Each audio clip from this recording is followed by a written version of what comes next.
we all are here for our next experiment of the civil engineering, basic civil engineering, and the object is to find out the actually water absorption of the brick. So this is the brick, dry brick, and this is the actually wet brick.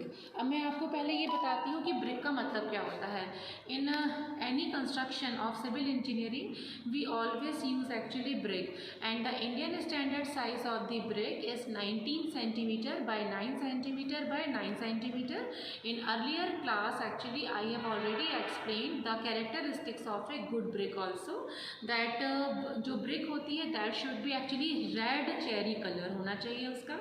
And जैसे कि जो nailing है, यदि हम nailing अपना brick के ऊपर scratch mark करते हैं तो वहाँ पर ज़्यादा स्क्रैच मार्क नहीं होना चाहिए. You can see here that I am scratching from my nail on the surface of the brick like that.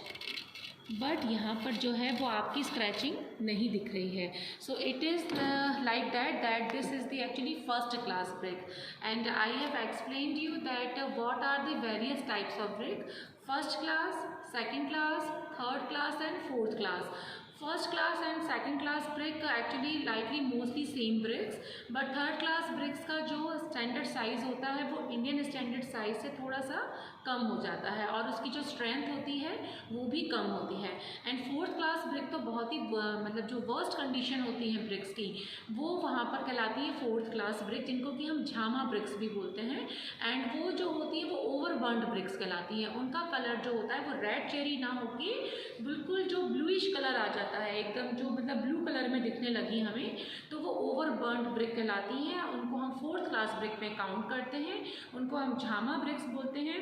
झामा BRICS का यूज़ कहाँ होता है, जैसे कि मैंने आपको बताया था हमारी लास्ट क्लास जब हुई थी तो मैंने आपको बताया था कि जो फाउंडेशन वाला पार्ट होता है किसी भी बिल्डिंग का, जो फाउंडेशन का पार्ट होता है उसमें झामा ब्रिक्स को एज ए एग्रीगेट हम लोग यूज़ करते हैं. तो वो हमारी फोर्थ क्लास ब्रिक क्या होती हैं, जो ऑलरेडी फाउंडेशन में सीमेंट, सैंड, एग्रीगेट, वाटर के साथ में उन झामा ब्रिक्स को भी हम मतलब कहीं डंप ना करते हुए उस मटेरियल में उसको मिक्स कर देते हैं. तो वो एज ए फाउंडेशन मटेरियल हम यूज़ कर सकते हैं फोर्थ क्लास ब्रिक का. ऐसे ही हम थर्ड क्लास ब्रिक का भी यूज़ वहाँ पे कर सकते हैं जब हम फिलिंग कर रहे हो फाउंडेशन की. बट जो फर्स्ट क्लास और सेकंड क्लास ब्रिक्स की जो गुड कैरेक्टरिस्टिक्स होती हैं वो होती हैं कि जो ब्रिक का नॉर्मली कलर है वो कैसा होना चाहिए, रेड चेरी कलर होना चाहिए. जो टेक्सचर है उस ब्रिक का वो बिल्कुल स्मूथ सरफेस होना चाहिए. And edges should be very sharp.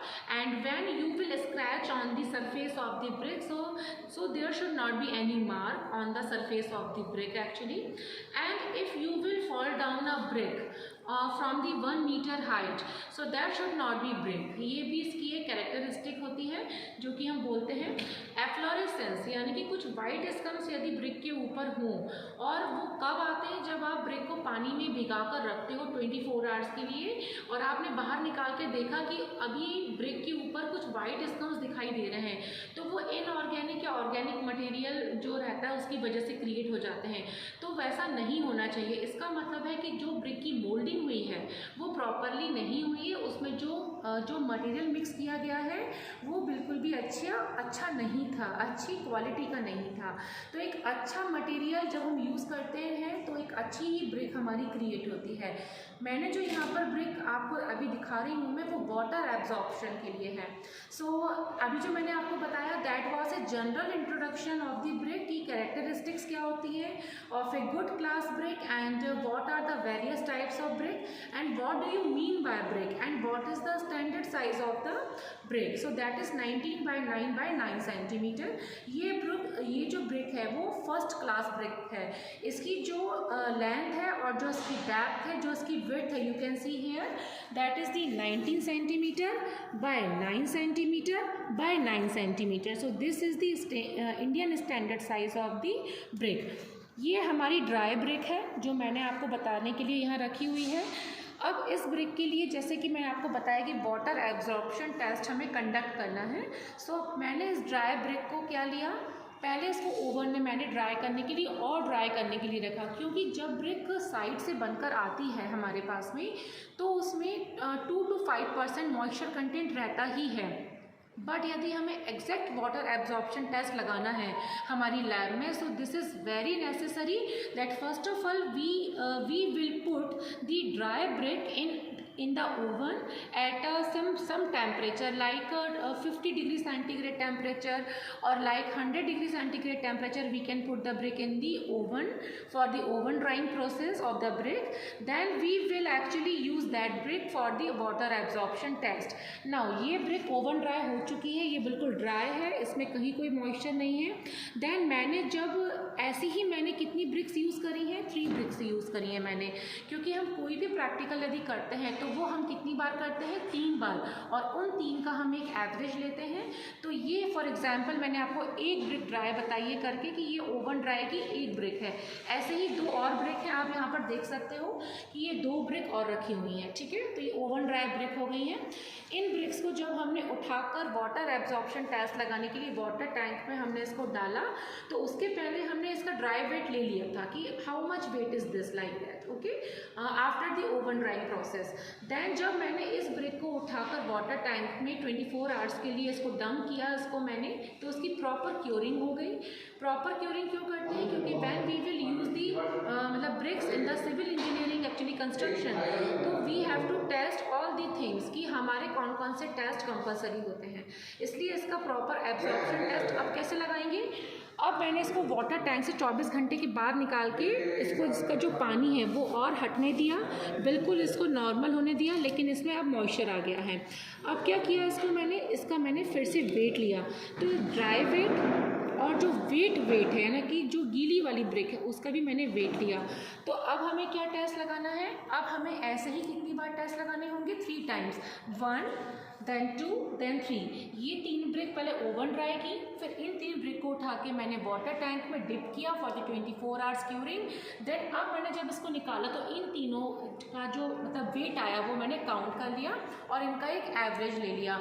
तो जो वेट आया है वो 20% से ज़्यादा नहीं होना चाहिए ड्राई वेट के. ठीक है, सो ये हमारा वाटर एब्जॉर्प्शन टेस्ट रहेगा.